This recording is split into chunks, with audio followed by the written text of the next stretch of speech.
Yo, what's up sa inyo mga kakwento? So, kumusta? So, magbibigyan na naman tayo ng idea, ha? Bibigyan tayo ng mga komento sa mga comment din sa atin ng ating mga subscriber at followers. So, unang-una, yung tanong ni Sir Agi. Sir Agi, shoutout po kay Sir Agi na lagi nanonood sa ating mga vlogs. So, ang tanong niya ay bakit daw may mga ilang Pilipino dito na medyo matagal na at dekada nang inaabot na nakatira dito samantalang so pagkakaalam niya ay trainee lang na inaabot lamang ng 1 hanggang 5 taon na paninirahan kapag ikaw ay isang trainee visa. So ngayon, sagutin natin yan at magbigay tayo ng explanation dito. Sir Agi, kasi ganito yan kapag ikaw ay tumungtong ng isang trainee visa at pumirma ka sa agency pag ikaw ay dumaan sa agency sa atin sa Pilipinas at ikaw ay pumirma ng 1 taon hanggang 3 taon o hanggang 5 taon, ikaw ay tatawagin trainee visa. So hanggang doon ka lang po. After ng 5 years, pwede ka lang umuwi ng Pilipinas. Ngayon, after ng 5 years mo dito sa Japan bilang isang trainee at gusto mong mag-apply at ikaw ay mag-step up na sa SSW1, doon kung saan ikaw ay magtitake ng exam at kailangan may pasa yung exam. So ngayon, tatawagin ka ng mga special skilled worker o SSW1. Ngayon, mas mataas na yung sahod mo kaysa sa dati mong sinasahod nung ikaw ay isang trainee pa lang. So, mas mataas na siguro ng 200 yen per hour. So, kung dati, sumasahod ka ng 1,000, sabihin mo na lang 1,000 kada isang oras, pag ikaw ay nag-SSW1, siguro sasahod ka ng 1,200. So, yung pong pagkakaiba ng SSW1 ay ang trainee visa at ng SSW1. At sa SSW, ang pagkakaalam ko ay for another 5 years or up kapag ikaw ay gusto mo pang mag-extend ng magtrabaho dito sa Japan at pwede ka ulit mag-step ng SSW2 and then mas mataas na lang pasahod ng SSW2 kaysa sa SSW1 at sa trainee. Ngayon, yung tanong mo na kung bakit maraming Pilipino ang nandito na inaabot ng dekada. So, ganito yan mga kwento. Meron kami tinatawag na mga Nikijin. Sila po yung may mga lahing Hapon. Nikijin, na ibig sabihin ay hindi sila yung kagaya sa amin na kami ay isang trainee or SSW1, SSW. Hindi po sila po yung mga nakapangasawa ng mga Pilipino may lahing Hapon. At yung mga asawa nila ay pwede rin pong mabigyan ng long-term visa na tinatawag nila dito. So, sila yung mga Nikijin kung tawagin. Ngayon, sa pangalawang tanong niya ay kung may chance ba tayo na tayo ay maging residente dito sa Japan. So well, kung sa aking palagay, yung kwento, kung gusto mo talagang tumagal dito sa Japan at kung may chance na maging residente dito, so kailangan mo makahanap ng mga Nikijin o yung may mga lahing Hapon na siyang pwedeng magbigay din ng visa sa'yo na long-term visa. So, kung ikaw ay binata, ikaw ay dalaga, at makakita ka o makapangasawa ka ng mga may lahing Hapon o mga Nikijin, so pwede ka mabigyan ng ganong visa, yung long-term visa na tinatawag. O di kaya, mas maganda kung mismong Hapon o Haponesa ang makikita mo dito, papangasawa mo. So yun, sureball po yun. So yun nga po kay Sir Agi, So sana paano maliwanagan ka sa paliwanag ni Kuya. So dito naman tayo kay Sir Kobe. It's all about sahod na naman po tayo, So well, bibigay tayo ng explanation dito. Ang tanong niya kasi kung magkano ang inaabot na sahod natin kapag after ng Nagayasumi o yung 1 week na walang pasok. So, dito po sa Japan, mayroong nagaganap sa loob ng 1 taon na tinatawag namin ay Nagayasumi o yung 1 linggong walang pasok. So, December, April, August po yun na ginaganap ng Japan na yung 1 week na walang pasok. So, pagka 1 week na walang pasok, no work, no pay. So, pag dumadaan po yun, talagang medyo mababa po yung ating sinasahod. Ang masakit pa noon, kapag dumaan yung buwan na yun at wala po kayong ka-OT-OT sa loob ng 1 buwan, tapos tandaan yung Nagayasumi no work, no pay. So kung magkano magiging malinis mo, isipin mo na lang na ikaw ay kumikita na lang naman ng 20,000 to 25,000 sa loob ng 1 buwan ng Nagayasumi kung wala po kayong pasok. Yun po yung pwede yung malinis na kitain sa loob ng 1 buwan pagka Nagayasumi. Yung wala lahat, walang Sabado, walang overtime, walang night, wala po lahat, kaya po ikikita ng 20 to 25,000 pagka darating yung Nagayasumi. Pero pagka may mga company naman po dito na nagpapapasok pa rin kahit na nagayasan pagka kailangan ng tao. So mas malaki na lang po yung kikitain nyo doon kasi mas iba na lang po yung rate ng 1 week na yan kasi parang yung halimbawa yung yung per hour mo ay nasa 1.1, 1.2, ganyan. Siguro pagka nagayasumit, pumasok ka yung golden week kung tawagin dito ay papalo ng 1.5 kasi additional plus meron silang additional percent na tinatawag dito. Hindi ko lang po sure kung magkano yung exactly dinadagdag sa porsyento ng per hour nila pagka kaya pumapasok ng nagayasumi. So yun po, malis mo sa Saudi ko siguro sir talaga nasa 20 to 25,000 sa Philippine money po yan. Na pag after ng 1 week na walang pasok dito sa Japan, yung nagayasumi. So yun po ang pwede ko may sagot. So next naman po tayo. Ito ulit kay Sir Achi, ang sabi ni Sir Achi ay pinakatanong niya kung mayroon bang ibinabawas yung gobyerno ng Japan sa ating mga trainee visa sa mga benepisyo sa ating sahod. So ang sagot niya Sir ay wala po.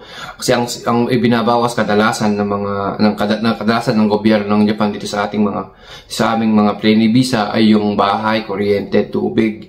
Yan po yung mga kadalasan na binabawas sa amin. Pero kung yung sa benepisyo ang tatawag mo, kagaya sa ibang bansa, mayroon silang kinakaltas ay wala po kasi ilang taon lang po tayo dito na isang trainee visa. Hindi lang po tayo residente.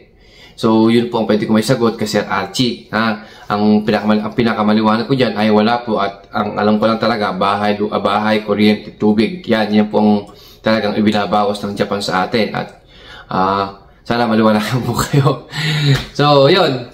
So, nakapagbigay po tayo ng konting mga komento, explanation sa ating mga subscriber. Ngayon, meron po akong ibibigay din na good news and bad news sa mga nag-apply sa Japan. So ano ang gusto nyo unahin? So siyempre dito sa good news. Sa bad news muna tayo sa bad news. Bad news po kasi parang mayroong bagong balita na naman. May bagong balita na naman na lilimitahan na naman po nila yung dati po kasi bago ako dumating ng Japan ay open po ang Japan sa aming mga trainee. Aming mga trainee na mag-overtime na kahit 100 o 70, 80, 90, 100 hours sa isang buwan, ay okay na okay lang po sa Japan yon. And then, bigla akong nagbago yun. So, yung Japan ngayon, hindi ko po alam kung ano exactly ang dahilan kung bakit biglang nagbago ang overtime limit ng Japan. Ngayon, biglang nagbago yun. Nagpalimit ngayon ang Japan ng umaabot ng 45 hours kada isang buwan kapag kayo ay isang trainee visa. Yun po ang naging balita ulit nun at yun po talaga ay nangyari. So yung company na po namin, kami po ay nilimitahan ng 45 hours kada isang buwan. So malaki po yung nawawala. Ngayon, 2024, meron nasagap na balita, meron nasagap na balita na parang nagbabalak na naman ang Japan na sana wag naman sa kagaya namin mga trainee visa ay maglilimit na naman sila sa overtime. At ang pagkakaalam ko ay nasa 30 hours na lang pababa ang pwede lang maibigay na overtime sa kagaya namin trainee visa. Sana wag naman kasi medyo pagka 30 hours ang may bibigay nilang limit na sa ating mga trainee visa. Kahit na gusto mo mag-overtime at gusto mo pang pumasok ng ganitong oras at wala ka nang magagawa kasi hanggang doon na lang nga po yung bibigyan nilang overtime na oras para sa'yo. Yun naman po yung parang nakikita kong bad news sa kagaya namin trainee visa. Ngayon, dumako naman po tayo sa good news. Alam niyo ba ang Japan, since ako ay nandito nung 2020, 2020 mga kwento nung mga ilang buwan pa lang ako, nung mga 3 buwan, so nagkaroon ng ayuda ang Japan. So, ang kagandahan sa ayuda ng Japan ay hindi po kagaya sa atin sa Pilipinas, napipila po tayo kung saan-saan, pagkahaba-haba na kung ano-anong hinahanap ng ating gobyerno para mabigyan tayo ng ayuda. So, ngayon, dito sa Japan, mga kwento, pagka nagbigay sila ng ayuda dito sa Japan, so ang kailangan lang nila i-address mo at buong pangalan mo. Hindi mo na kailangan magpunta ng munisipyo para makipagsiksikan sa mga tao. Ngayon, kung saan akong malalaglag sa ATM mo yung pera. Once na kayo po ay nakapagbigay ng sobre na nilalaman ng kasulatan na yun ay is all about sa ayuda. So ngayon, ibibigay mo na sa inyong HR, sa opisina, at sa yung opisina kung bahalang maglakad ng inyong mga ayuda dito sa Japan. Ngayon, since 2020 nga po nandito ako, and then 2021 nagkaroon ng ayuda, 2022 nagkaroon ng ulit ng ayuda, nung last year na 2023 dalawang beses nagkaroon ng ayuda, and then ngayon 2024 meron naman pong ayuda na 10 lapad or nasa 38,000 pesos. Yung ganun po kalaki magbigay ng ayuda ang bansang Japan. Ha? So hindi pa nga natatapos yung 10 ayuda na binigay nila. Meron na naman po ulit ngayong June, nababagsak ulit sa mga sa mga trabahador dito sa Japan. Kung ay kuman trainee visa ka man, SSW ka man, o Nikijin ka man, so mabibigyan, umaambunan po tayo ng ayuda kung tayo ay magiging qualified sa hinahanap nilang qualification. Kapag kayo ay nakaswertehan, kayo ay qualified, so mabibigyan po kayo ng ayuda na nagkakahalaga ng 37,000 pesos. Isipin nyo naman gano'ng kalaki yung binibigyan nilang ayuda dito sa Japan. No, hindi yung yun po talaga kung magkano binigay ng gobyerno ng Japan. Halimbawa, 10 lapad po ang dadating sa palad mo. Hindi ko kagaya. Disclaimer lang, di ko naman po sinasabi na ganun ng natin. Kaya lang, sa nakikita ko sa Pilipinas kasi, pag nagbigay ang gobyerno ng Pilipinas ng 8,000, pagdating sa'yo 5,000 na lang kasi napupunta 3,000. Alam nyo na kung saan, di ba? Ngayon, dito sa Japan, pagka sinabing 10 lapad po yung mabibigay nila.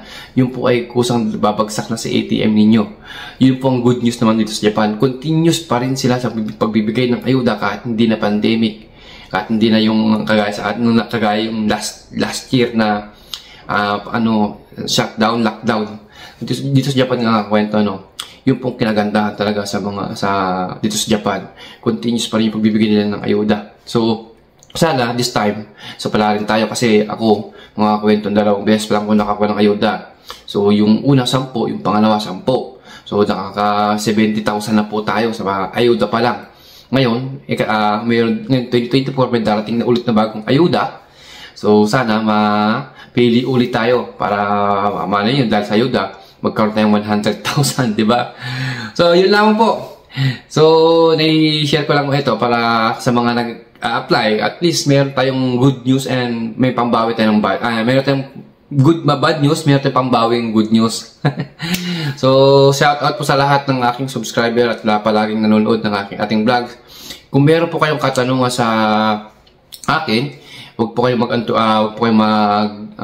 dalawang isip na mag-comment at sasagutin po ni Kuya yan sa abot ang aking makakaya. At kung hindi ko po masagot sa aking palagaya, pipilitin ko din po na magtanong-tanong po talaga sa mga taong nakakaalam sa mga tanong ninyo para sa sagot na inyong katanungan.